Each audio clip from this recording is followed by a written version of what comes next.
त रउआ लोगन के खातिर फिर से आपके है गरीब छोट भाई लेके आ गईल एगो और नयका गाना के अपडेट। तो बाबू हो आपके हम बता दें कि 4 से 5 दिन पहले एगो गाना आयल है केसारी लाल यादव जी के सावन में जातनी देवघर। आउ गनवा पे जवन प्यार दुलार बरसल है यानी कि 1 मिलियन एकदम रिकॉर्ड बन गईल बा। तो रउआ लोगन के हम बता दें कि इन्हीं के एगो और नया गाना जवन कि 2025 के एगो और नया बोलबम सॉन्ग आ रहा बा और वही गानवा के जानकारी आपके है गरीब छोट भाई देवे के खातिर आ गईल बा।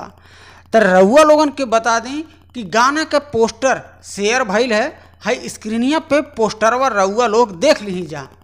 गेरुआ कलर यह गाना के टाइटल बा। ई गाना केसारी लाल यादव के आवाज़ और खुशी कक्कर के आवाज़ में आ रहा बा।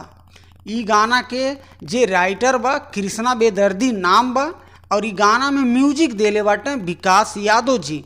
ई वीडियो के डायरेक्ट कैले बानी अंकित वर्मा जी। तो रउआ लोग हो जाई तैयार काहे से ई गाना के फिलहाल के लिए कमिंग सून में रखल गईल बा। जब भी गानवा के लॉन्च कैल जाए global music Jackson YouTube channel बा वही पे ई गाना के लॉन्च कैल जाए और हमारे चैनलवा के माध्यम से रउआ लोगन के हम बता देबे कि गानवा कब लॉन्च होखे वाला बा हम पोस्ट कर देबे अपने यूट्यूब चैनल पे। तो रउआ लोग हमेशा ऐसे ही बनल रही और अपने है गरीब छोट भाई के सपोर्ट जरूर करी जा।